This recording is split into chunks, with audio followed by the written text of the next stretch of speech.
Every Friday at 7 p.m., Punta Cana Hits presents What's Up Punta Cana with Christy Maggio, the #1 English talk show in the area, with the best that the Dominican Republic and the rest of the world have to offer. All right, what's up, Punta Cana? This is Christy Maggio, and we are here with another great episode and another great guest this evening. So I would like to introduce to you all Jeff Johnston Kiesling. Yes. Hello. And why hyphenated?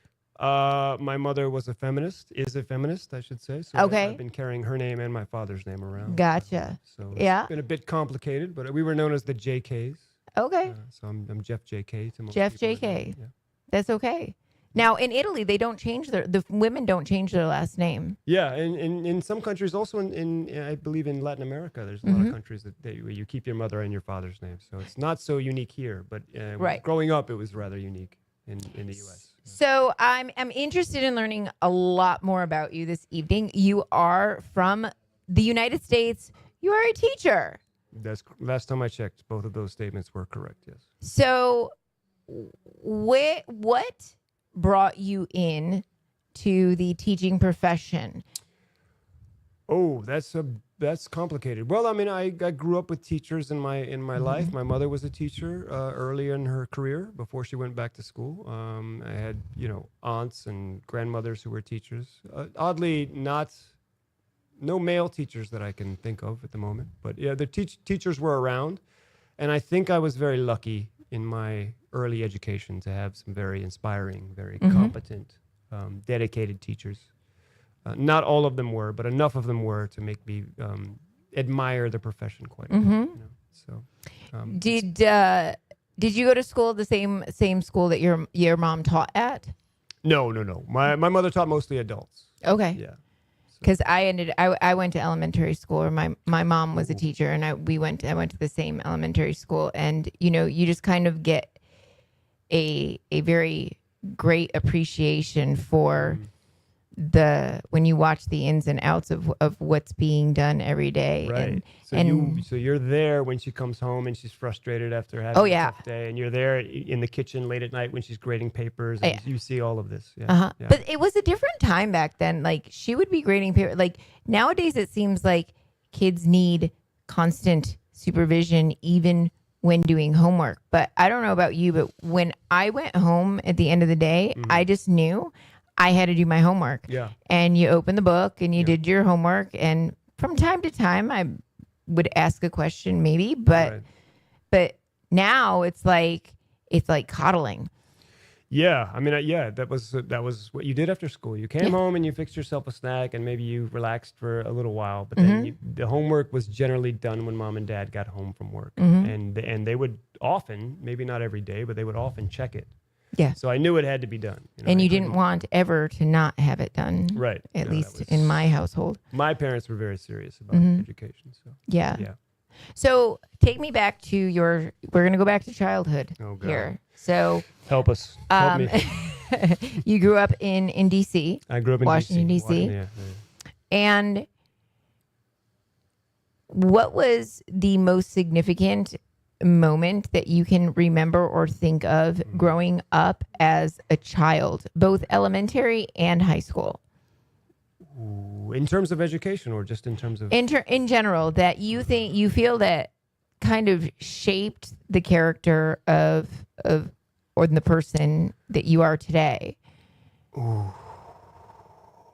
Well, I mean, I don't know if you're asking about a deeply personal story, but I mean, I think in terms of, I like history and I like politics. I grew up in DC. It's kind of in my blood. So I think in terms of like global news stories. So, and one of the earliest ones that I can remember that dealt with my neighborhood and my city specifically there was a series of riots in 1989 when I was 10 years old, or maybe it was 1990, but it was riots by the Latin American minority community in my neighborhood, which I grew up in a neighborhood that was heavily Latin American, Spanish-speaking community, lots of Salvadorans, lots of Mexicans and Guatemalans. And there was a riot when I was young. Many people in the community felt that the police were treating them unfairly. And there was an incident where a gentleman was killed during a Was the Rodney stopped King? by the police, and this is a little bit before Rodney King, but very similar circumstances. So it was in a sense it was the Rodney King case of the Latin American community in Washington D.C. Riots that lasted for 10 or 11 days. Wow. And totally wrecked the neighborhood, and it was deeply effective for me. And it was the first time I started to really consider what it means to be a minority, and different groups of people being treated unfairly, and discrimination. And the first time I kind of deeply considered that issue. And I think that, that's something I've been conscious of ever So since. it's safe to say that you went to elementary, middle school, high school with a diverse population. Oh yeah, for sure. Yeah. And what was that at that like? time, my father told me. I mean, I have not confirmed this by looking at the stats, but when I was very young in the 1980s, my neighborhood was the most diverse postal code in the United States, and it was, it was roughly 1/3 white, 1/3 black, 1/3 Latino, and then you had a smattering of Asians and other groups there. But it was, so I had friends growing up that spoke Spanish, and I had friends that spoke Vietnamese, and so it was a very interesting place to grow up. It doesn't look the same anymore when I go back to visit mom and dad. It's a very different neighborhood now. What is the neighborhood? It's called Mount Pleasant. Okay. In Northwest Washington, D.C. And now it's very gentrified, and there's, there's boutiques and coffee shops everywhere. It's a totally different neighborhood. But it was a very interesting place to grow up. What was school like?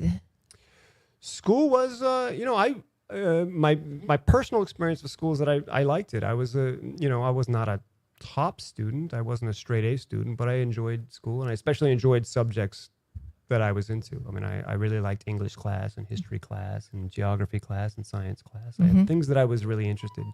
And as I said, I was lucky enough to have enough really good teachers to kind of keep me motivated and inspired, And I think that kind of affected my later decisions in life about what I wanted to do with my life, Teaching has probably been on my mind since I was a very young person. I mean, my mom's told me stories about my 5th and 6th grade teachers telling her that I had talked about becoming a teacher later in life. So even at age 10, 11, I was thinking about it. Right. Yeah.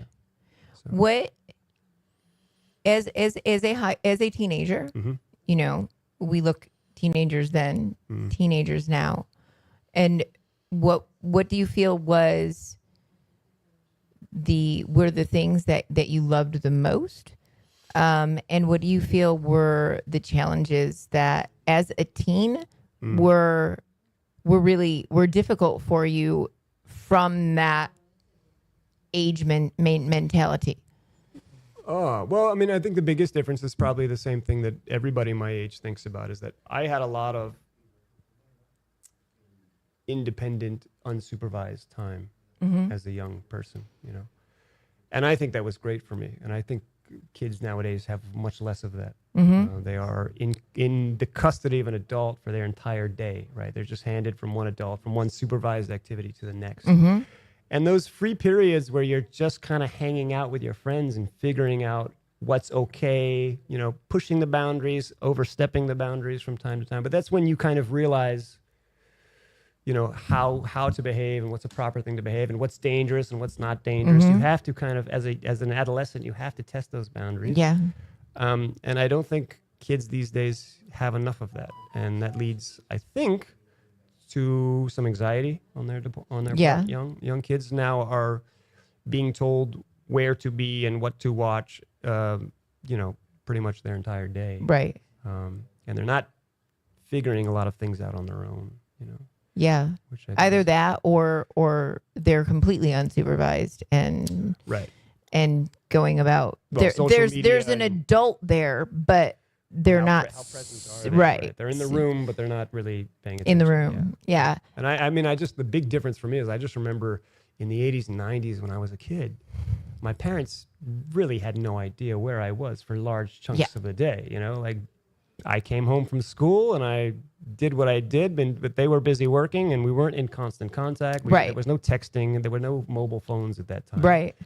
They just they didn't know. They came home, and hopefully I was home when they came home. And if I wasn't, they waited until I was home. Maybe I was outside playing. But, we would go outside and play football in the street. My parents never really knew exactly where I was.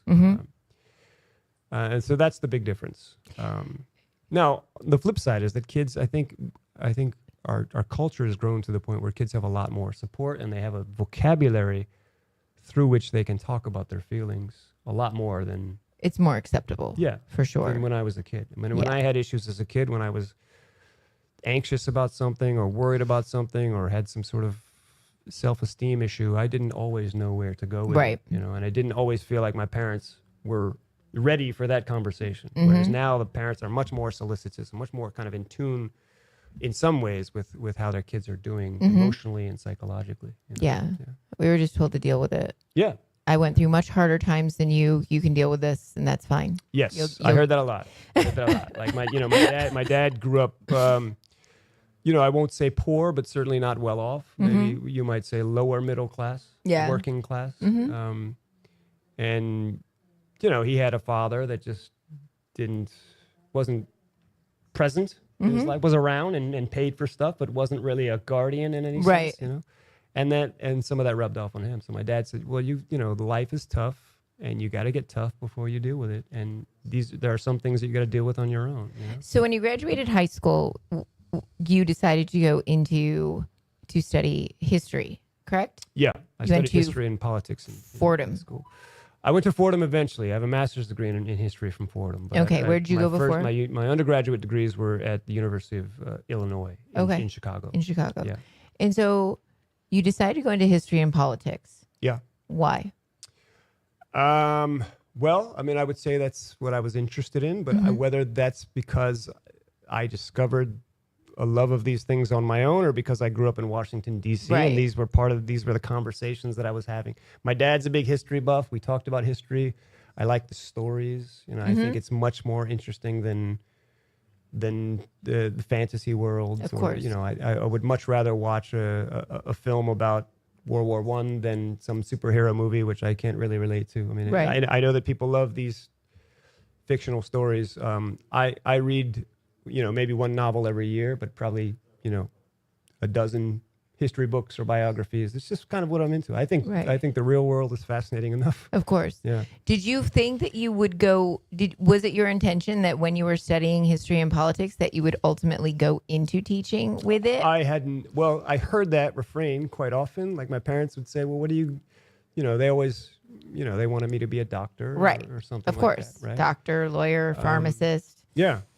But I was very lucky. My parents, I think both of my parents had parents that pushed them into a certain profession. Sure. And so my parents decided when they had kids, they weren't going to push us. The deal was, I am responsible for raising you and educating you. And when you're done with college, that's it. The money stops. The You're support done. stops. You're an adult. You go make your way in the world. So I'm not going to push you into one profession or another. You decide what you want to do with your life. It's your choice.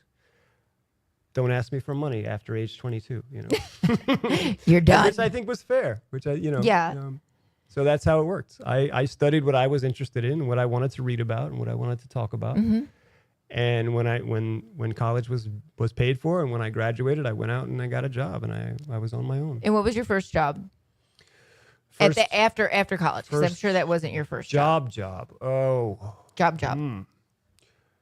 I think my first salaried job was working for a nonprofit, a housing, affordable housing outfit in D.C. So it was not a lot of money, but interesting work, and you got involved in community issues. And again, you learned a lot about the treatment of various groups in large cities, and how the poor are treated, and the disadvantages that poor people face in terms of being able to buy a house for their family, and what owning a house means to families, and how stable that is, and how that is a major source of creating wealth that you can then pass on to your kids. I grew up in a house that was owned by my parents. Yep. But a lot of people in my city did not have that luxury. Right. So it was a good educational experience for me. And then when did you decide to do your master's? That was a few years later. And I went up to New York and studied at Fordham that was That's pretty. I mean, you have to stop and say that that's pretty impressive. What's impressive about Fordham. Oh, yeah. I mean, it's a good school. It's got a good reputation. It's a Jesuit school. Yeah. For our Catholic friends out there. Mm-hmm. Yeah, I think a very good program. Studied under some amazing professors. And you did your master's in political science. American history. Yeah. But what was your dissertation or your thesis My dissertation was on race relations in New York City in the early 20th century. So really on a series of riots led by the black community and the Jewish minorities in New York City in the early 1900s. Mm-hmm. And that the whole movement that led black people out of the poor districts of southern Manhattan up into Harlem, which then became a haven for black intellectual, artistic culture. Yeah. So it was just a kind of a fascinating period for me. Mm-hmm. Yeah. What was it that you then said, okay, I've got my master's, I'm going into teaching? Oh, this was easy. I mean, you spend some time in that academic world, and you realize that a lot of this is just talk, and it's just academic, right? That's where the expression academic comes from. It's just sort of meaningless. These are people who are going to read these books and have their theories, and I just got kind of interested in, what can I do something that's going to have some sort of effect on real people in their lives? And I thought the teaching was the logical step. I mean, I thought about continuing and getting another degree, but then, it's like 5 more years of study. And do I really want to spend the next 5 years and the next $100,000 getting a degree? It's not going to do anything for me. And what would you end have up teaching? What would you have continued on with? I would have probably gotten a PhD in history. Yeah. My dad always told me that I was going to be a professional student, and all I did was take up space because it's great. I have it's 3 degrees. Being a student, It is. I mean, isn't it a great life? You just sit around, you read books, and you talk about them, and it's wonderful. But at some point, you got to think, am I going to take on this huge financial burden and just sit around and talk about ideas for the rest of my life, or am I going to try to, make some sort of difference? And yes. At a certain point, I didn't enjoy it. Yep. At a certain point, I thought I can't do this for another 5 years. Yeah. So let's go into, I think your first teaching position was in the Bronx? No, in Brooklyn. In Brooklyn. Yeah. My first teaching job was in Brownsville, Brooklyn, a very economically depressed area of eastern Brooklyn. 90% of the kids lived below the poverty line and got assistance with breakfast and lunch, subsidized breakfast and lunch. Yep. It was a very rough neighborhood. And you taught 1st and 2nd grade, correct? I taught 1st and 2nd grade. Yeah. That is quite. I did Teach for America. So okay. When I was 20, after my master's, when I was in my late 20s, I entered Teach for America. And for those that don't know what Teach for America is, it's a program that trains people that are interested in entering the teaching profession and sends them to schools in areas where it's difficult to find teachers. I mean, typically for Teach for America, it's kids that are like just out of college and want to do something meaningful. But I think that's changed over the years now. I think there's a lot of people in Teach for America who are doing second careers and are in their 30s or 40s. Right. So it's a little bit different now.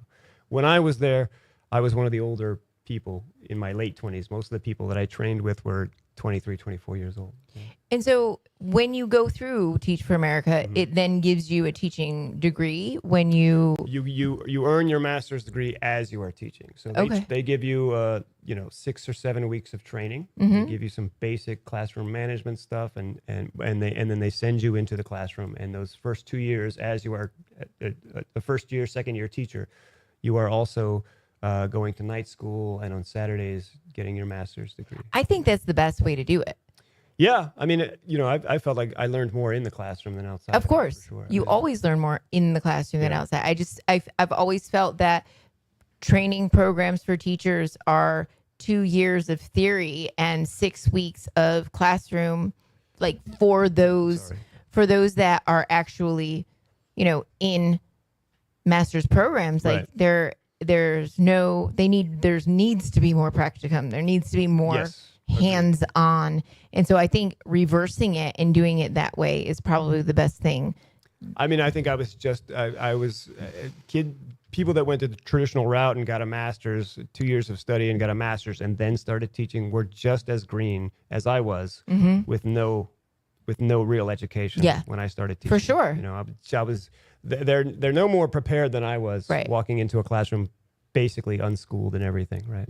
And what did you find was the most important lesson? I want to hear your opinion on this one. That they taught you in that 6 to 7 weeks before they put you in the classroom. That was helpful. Well, management is the thing. Yes. Management is the thing, right? If you can't get kids to be quiet and sit down, good luck teaching them anything. Yeah. You can teach your heart out, but if they're not paying attention, it doesn't matter. You know. So, and even today, I think sometimes my management is not great. I'm better at it now than I was when I started, for sure.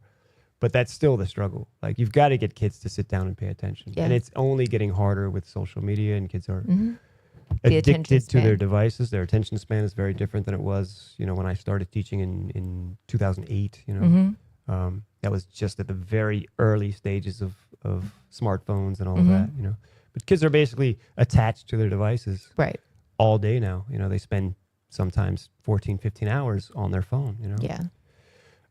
So management is the thing. The other thing is, like, make a plan, but also don't feel like you have to stick to your plan. If your class is going in an interesting way.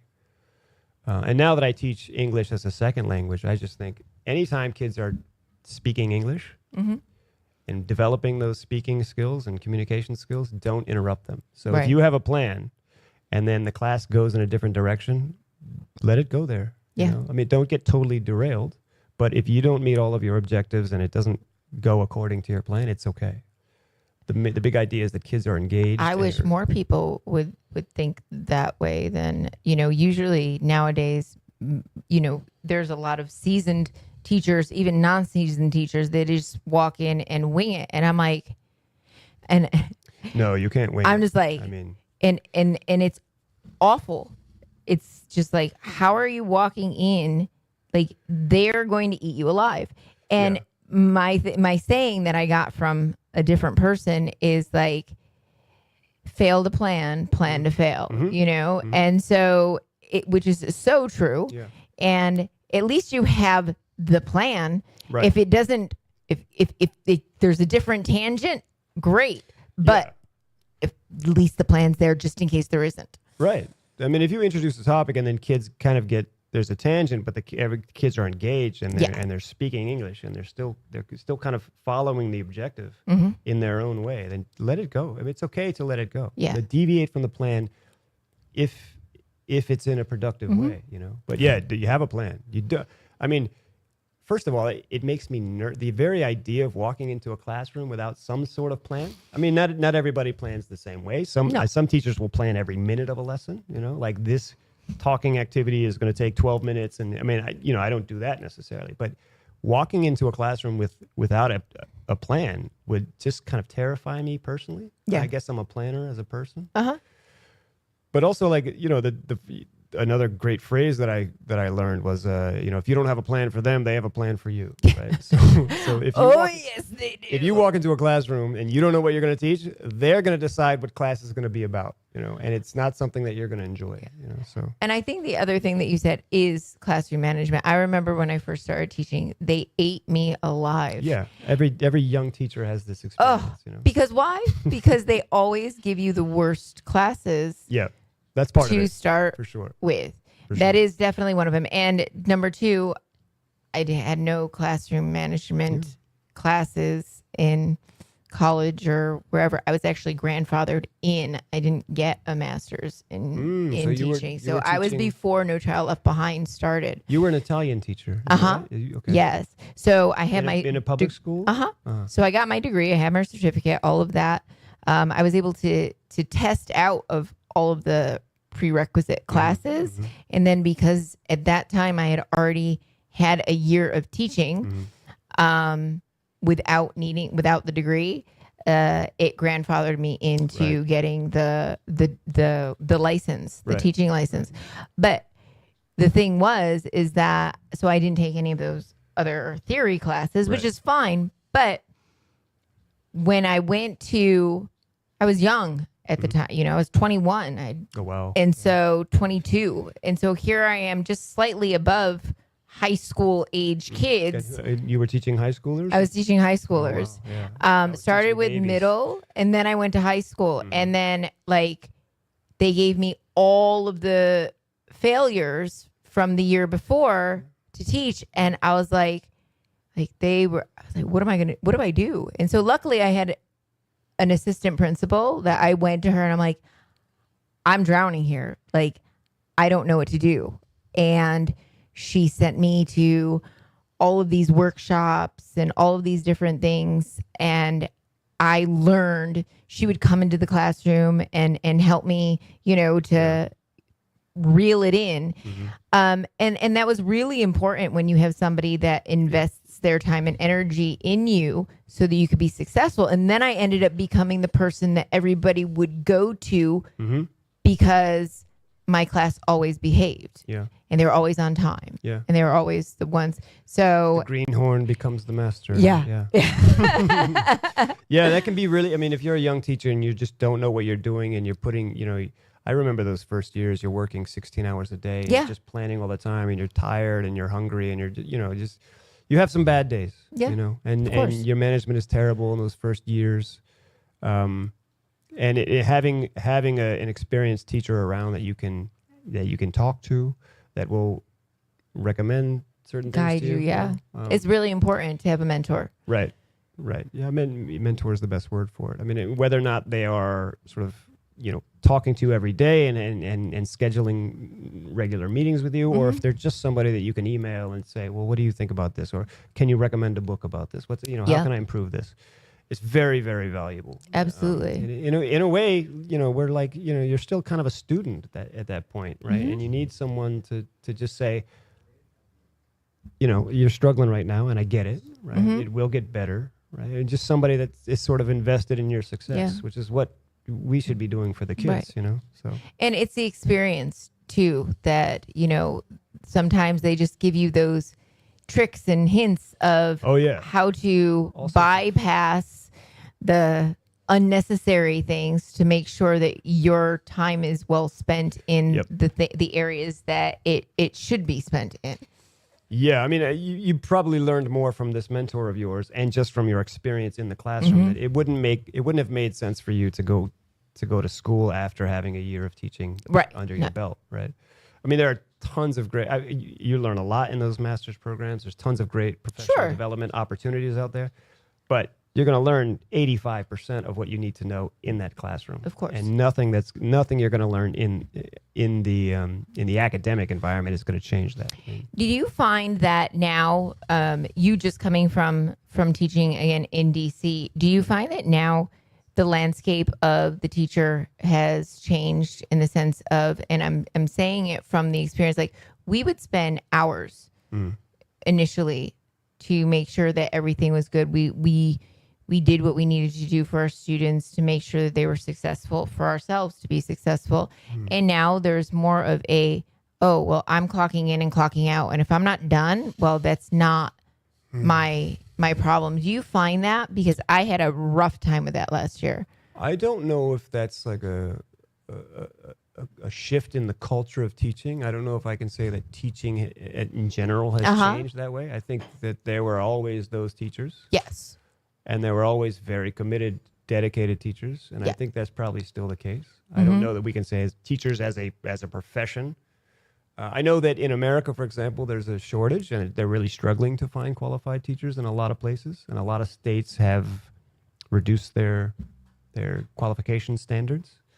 So now in certain states in America, it's if you have a college degree in anything, you can teach. You don't necessarily have to have a teaching license. So I know that probably as a result of that, the quality of teachers has declined a bit. I think also, though, there is, as I'm sure you've experienced too, there are a lot of great teachers, mentors out there that don't have a teaching degree. Agreed. But would be great in a classroom and weren't able to get teaching jobs before simply because they didn't have that piece of paper. I agree. Yeah, I think I think that's probably true. I don't know how, I haven't seen any stats on that. Yeah. But I'm sure it's true. I'm sure we've encountered these people that were working in some other field for years and years and years, and just decided as a life change at age 40 or whatever, said, now I want to try teaching. And turns out they're amazing at it, right? Yeah. You should have been doing this when you were 22, right? Yeah. I'm sure that happens. Yeah, of course. What do you feel needs to change about teaching to make more people go into it? Well, I think it's undervalued as a profession. I mean, and I'm not just talking about pay. I mean, teachers don't make a lot of money in the U.S. In public school teachers, I mean. For sure. And there's this cultural arrogance around teaching that doesn't exist around other professors. Like, nobody would tell a doctor how to do his job. Right. But there is this idea out there that you're a teacher. You teach fifth grade, so you only need a sixth grade education to teach fifth grade, or but you get summers off, and all you have to do is you show kids how to add, and you do little arts and crafts, and that's an easy job. And every time somebody says that, I think, okay, you try it. Mm-hmm. You come to my classroom. I think that my kids will destroy you. My kids will eat you for lunch. Yes. I think the very idea that it's an easy job that anybody can do is insane if you've ever tried to do it. Of course. Because when you see somebody that can do it well, it's an amazing thing to watch. Mm-hmm. And then, the average person, although they may, think it's easy, if they ever stood in front of 30 or 40 teenagers with no plan and just said, I'm going to talk and you're going to listen. Yeah, good luck to you, buddy. Yeah. Good luck. These kids are going to devour you. Yes. And I want to see it happen. Mm-hmm. No, and it's true. I think pay is one of the things. Yeah. For sure. Because with the amount of education that a teacher did have to have or does have to have with a master's degree or whatever it is, I think that, summers off or not, I remember one year I clocked the number of hours that I spent outside of the contractual time. Right. And it ended up being that because my father would always say, oh, you get summers off. You get summers off. You have That's a vacations. constant. You have all this. Yeah. And so I did one year, and from the beginning of the year until, and I also included the 2 weeks prior to the school starting that you go in and you classroom and all of that. Preparing, of course. Yeah. Absolutely. Yeah. And it came out to, I had just about 3 weeks of vacation time by the end of adding all of the outside contractual hours that I spent in it. But you don't do it because, a teacher doesn't become a teacher because of the money. Teacher becomes a teacher because of the love for what they do. Yeah. I could never be a doctor. I could never be a nurse. I just don't have that in me. I love caring for people, but I just don't. Blood doesn't work with me. Okay. That's a good reason. That's the thing we forget. Teachers have to remind themselves from time to time, and we get frustrated, and we have moments where we're just like, why won't these kids sit down and listen? They don't understand that what I'm trying to teach them now is valuable. It's going to lead to positive results in their life. You have to just kind of remind yourself, these are teenagers. Like, I'm an old man now, right? I've got gray hair all over my body now, but I remember what it was like to be a teenager, and teenagers especially. All kids struggle with paying attention, and we have to keep the love in our minds, right? And it sounds corny, but you got to remember that these are kids, and they're. It's not going to be easy for them all the time to sit quietly and pay attention.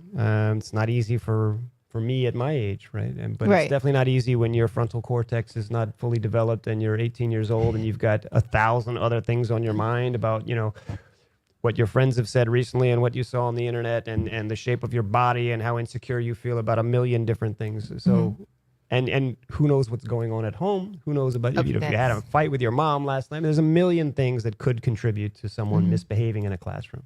So the number one thing should be, I'm here for you.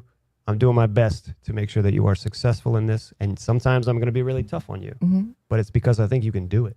Right. Right. Absolutely. So that sternness has to come from a place of love. 100%. Yeah. 100%. And we talked about this earlier today, most of those kids who you're hardest on understands and actually like you more because they know you care. Yeah. Because I always tell them, if I don't care, then I'll just you can go and I wouldn't do whatever you I wouldn't want. get frustrated when you don't do your homework Right. if I didn't care. The reason I care is because I think this is important and I think you can do it. Right.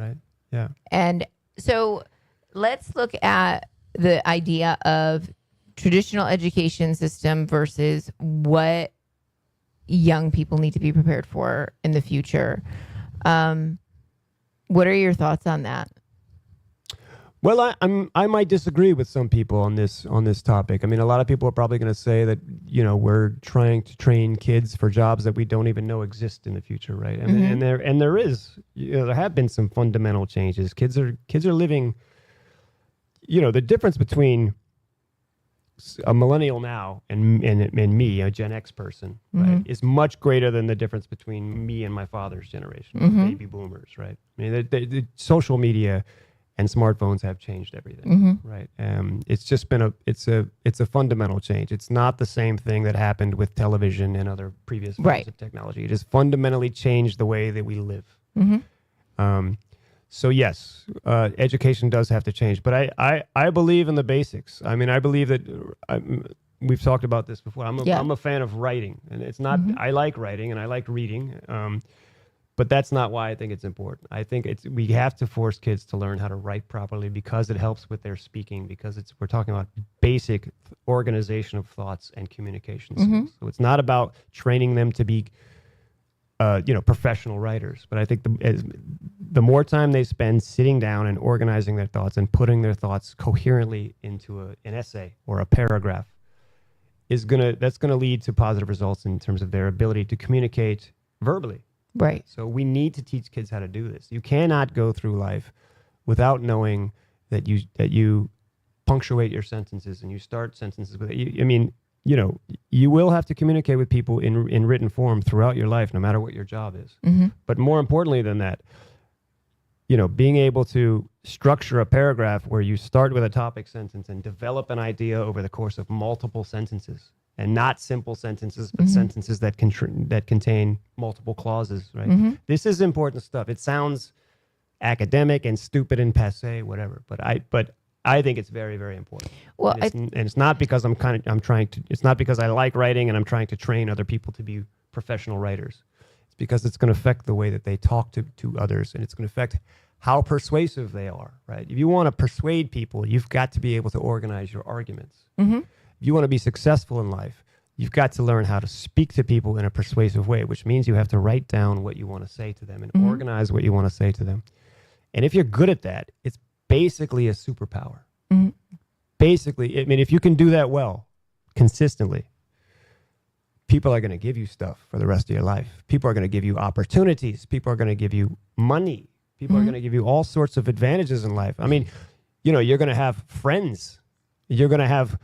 You know, you're going to be able to woo girlfriends and boyfriends. I mean, being able to persuade someone is an important skill in life. Oh, absolutely. And for me, it starts with writing. Yeah. I mean, in general, it's just the power of communication. Yes. And more than that, it's also the thought process that has to go behind it, right? Like, I need to be able to organize what I want to say. A lot of times people are like, well, you don't really need to, because now you have AI and ChatGPT and all of that stuff. I said, yeah, but I still have to give it a prompt. Yes. I still have to tell it basically what I want it to do. Yes. And if AI comes back with something that's terrible, I need to be able to recognize that that is not a good piece of writing. And I know that the computer said it, but that doesn't make it magically correct. Absolutely. And I need to be able to say, well, that's a stupid sentence to put at that point, right? We need to change that sentence and move it later in the paragraph. Yeah. And if kids are too reliant on this stuff, and they are, obviously, because now, you know, they just take the assignment and they just plug it into ChatGPT it's very, but that's why it's come down to even in the school, everything is project based. So they have to, even if they put it into ChatGPT, you still have to stand up and talk about it. Right. And I will know, you will know whether or not they actually learned it. Because even if it came from ChatGPT, if you can stand up and intellectually talk about it, then you learned it. Right. Yeah. Even if it came from that. If you can defend those arguments. Yeah. If you can, yeah. Absolutely. But if you can't, and you're reading off the screen, and everything's perfect to a T, when I know you can't even put a regular sentence together on your own, then I know that that's where it came from. Yeah. You know, and I think that that's the thing, because like we said, it's the process. It's the process. It's not the result always. Right. Because they want to get the answer. And I always tell them, it's not just the answer. It's the fact that you need to do something over and over. It's the perseverance that you're gaining, the persistence. That's the big thing. I mean, that's the, you know, that's something we all heard from our parents when we were young. You want to get good at something, do it and do it again and do it again, right? Absolutely. And that's maybe that's something young people aren't generally very good at, right? This is the reason I never learned how to play the piano and the million other things that I tried to do when I was a kid. You know? I was the kid that took lessons and everything and never really followed through on very much, right? And that's an eternal lesson for young people. Like you want to get really good at something, you got to do it over and over. You point to their heroes. Like they want to be an NBA player. Okay, well, Kobe Bryant used to practice for 16 hours every day. Like his workout was famous, right? He would show up at 5 o'clock in the morning, shoot free throws. Right? You want to be LeBron James. You want to be Tiger Woods. You want to be, I don't know who I mean, whomever. You know, Tom Holland. It doesn't matter. I mean, Tom Brady. People, exactly. These people spend hours and hours and hours. So we like these phrases are very popular with kids now. I got to grind. I got to put the work in. But hustle. You know, I got to hustle, right? But they're, you know, but they don't really know the concept. What does it mean? It means that you're going to miss a lot of time with your friends. It means that you're not going to get to mess around on social media as much as you want to. It's hard work. It is. It's hard work being good at anything. That you can do it. You can be the NBA player. You could be the gold medalist. You can do that. But you have to be willing to sacrifice. Right. You need to be willing to get up and train at 3 in the morning. Go to school. Go back and train after school. Do it on the weekends and forego all that other stuff. Right. You want to, you can. Talent is not given. Talent is not a birthright. Talent is developed. Right? So all these people we think were just LeBron James, you know, probably was born with some advantages as a basketball player, but most of that was him working on his skills. I mean, how many hours in the gym shooting free throws, right? I mean, you know, we can't even count the number of hours that somebody like LeBron James or Kobe Bryant spends working on the basic skills of being a basketball player. Or even looking at, you know, successful business people or entrepreneurs or in any field, scientists, doctors, the best of the best have spent hours and hours away from family, away from, you know, the day-to-day, because they are so ingrained with that desire that it's an obsession. It's not a passion. It's an obsession. Yeah, the 10,000 hours, right? I mean, the Malcolm Gladwell theory is in order to be a genius, in order to be really good at something, you have to spend a certain number of hours doing it. Absolutely. So Bill Gates, when he was in high school, was waking up in the middle of the night and running off to the University of Washington and working on early computers, right? Spending all this time that his classmates were not. On computers, or the Beatles were practicing their guitar and playing these gigs in Hamburg, Germany when they were teenagers and spending all this time perfecting their craft. It's the desire. It's the desire. I mean, hopefully you find something like that you're passionate about and you want to spend that. You want to be obsessed about something like that, right? Find your obsession. You're absolutely right. But I think most go through life without finding that obsession. Especially nowadays, because we have these corporations and these social media outfits that are just trying to take their attention away from whatever they really want to do. Right. So they spend countless hours just scrolling stupid videos. Oh, absolutely. On TikTok, when they could actually be doing something that they're really into, when they could be learning how to cook or being an artist or working on mathematics or whatever they want to do. Or any experience. At least if they go through the experience and they don't like it, at least they know that that's not something for them. And this is too much. I don't enjoy it. It's too much work. I'm going to move on to something else. You know, but you're never going to find that if you spend every evening and afternoon just looking at videos and, you know, this is the way our economy is built now. We live in an attention economy where all these corporations are just trying to get you to pay attention to these things that aren't going to add any real enjoyment or value. That, but to your also life. I think it's the overnight success syndrome. Yeah. You know, I want to be a online influencer, or I want to be a drop shipper. I want to make thousands and thousands of dollars. Yeah. But it's even those that we all know that those that say, oh, well, you can earn this amount in 3 days and whatever. Right. However, they never tell you their beginning story, what took them 1-2 years for anything to hit. Yeah, if they're lucky. If they even have that story. Right. It could be they're just some con artist who's selling, of course, classes. Yep. They're selling their course that's how they to get make rich. the money. Yeah. And I think that is what it is, because even with those students that say they want to be, I want to be a YouTuber. I'm like, okay, that's great. Right. But what are you going to put? What do you have that's going to add something to the landscape? Right. Well, I'm going to game.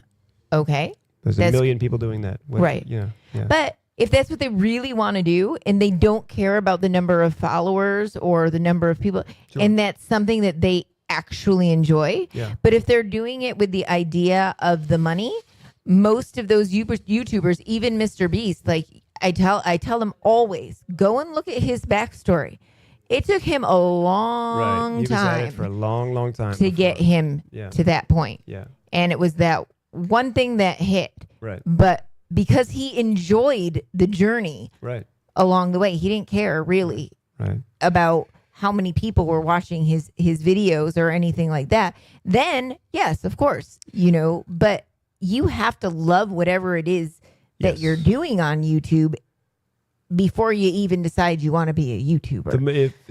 If the work is not satisfying, the money will never be. Exactly. So if you're doing something that you don't enjoy, and even if you do get rich doing it, you're never going to be really happy with however much money you have. You're going to try to fill that hole by buying things that are cool, and you're going to, you'll make you happy for a few months. But if you're miserable doing the work that you do, all the money in the world's not going to make you happier. Right? That's true. And that's that's not something that a lot of people that didn't grow up with money and never had any money want to hear, but it's true. Right. What we all need is enough money. But millions and billions of dollars is not going to make us happy if we're doing work that we don't enjoy. Exactly. So exactly. But I think that is one of the things that even in education today, helping young people to see and experience, which is hard, different things, as opposed to just asking, well, what do you want to be when you grow up? Like, they don't even know half of what's even out there. Yeah, that's exactly. They know what their parents do and what their neighbors' parents do and what their friends' parents do, and then they know, certain things that they see online. But there are careers out there that kids aren't even aware of. Right? I find it very interesting. I do at the beginning of every year, I do this test with every year, even those kids that have done it before. I'm like, it's this like a likes thing. So list 15 of your favorite things to do. I'm like, I don't care if it's eating ice cream. That's 15 of your favorite things to do. And then I always tell them, of those 15 things, now pick the top 5 that like you just can't live without. And so then they go to that. And then I said, okay, now find 5 careers for each of those 5 things and research them. And they discover that, okay, I like to sing, but I don't need to be a singer. I could be a record producer. I could be a music producer. I can be a soundboard person. There's a million jobs in the industry. Exactly. That they never thought of. Right.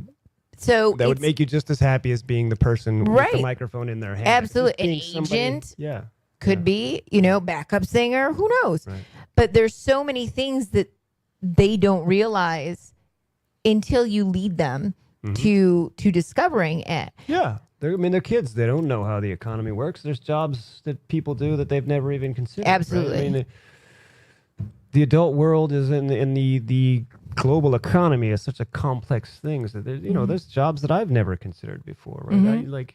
but there's these jobs make a lot of people happy. I think we need to strike a balance with kids between following your dreams, which is something that we absolutely should preach. Yeah. But not everybody is going to be Mr. Beast, and not everybody's going to be Taylor Swift.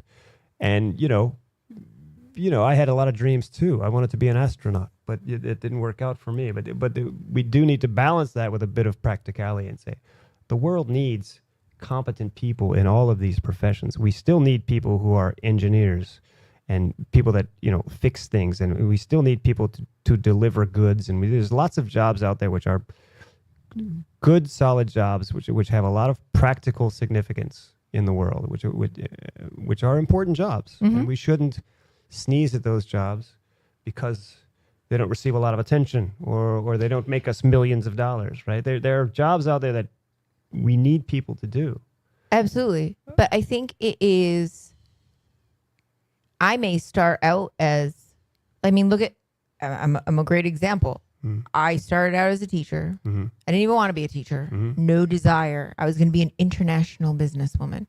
Now I guess you could kind of say maybe a little bit came around full circle,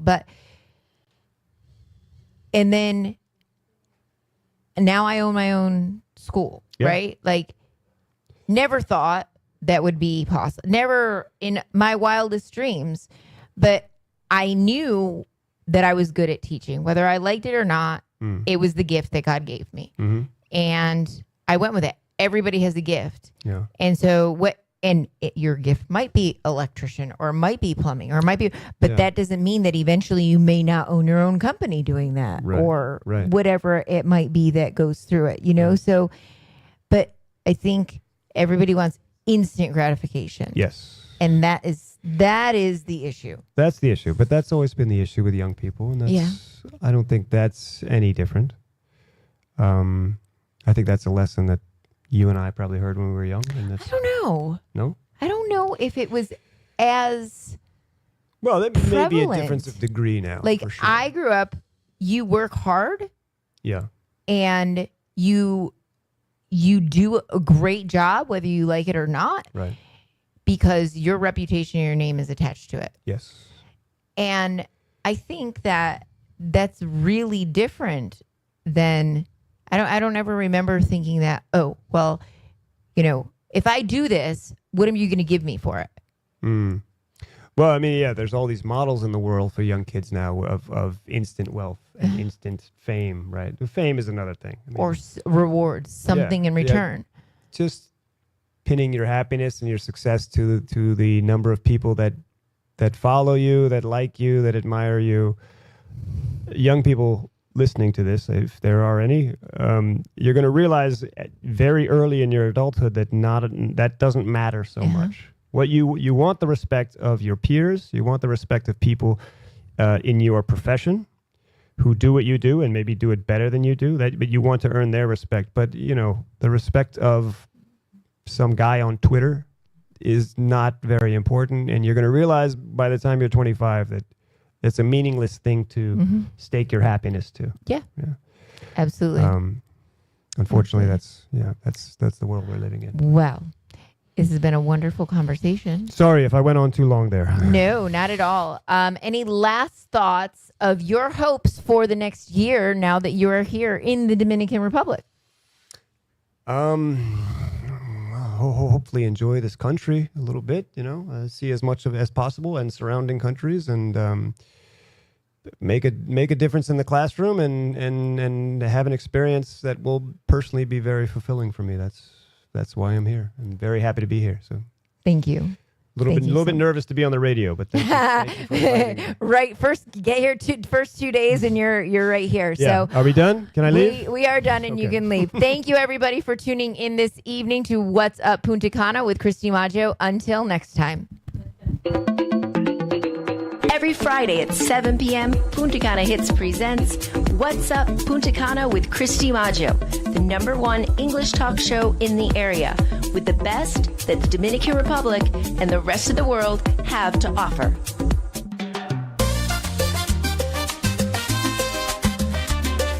Desde Bávaro, el mejor estudio audiovisual del este es Punta Cana Hits 90.3 FM, donde la frecuencia y la calidad se encuentran. Hits, lo mejor está aquí. Sintoniza y conéctate, no te lo puedes perder. Talk Show Bávaro, Trucamelo Radio, Good Morning Bávaro, sonido urbano, somos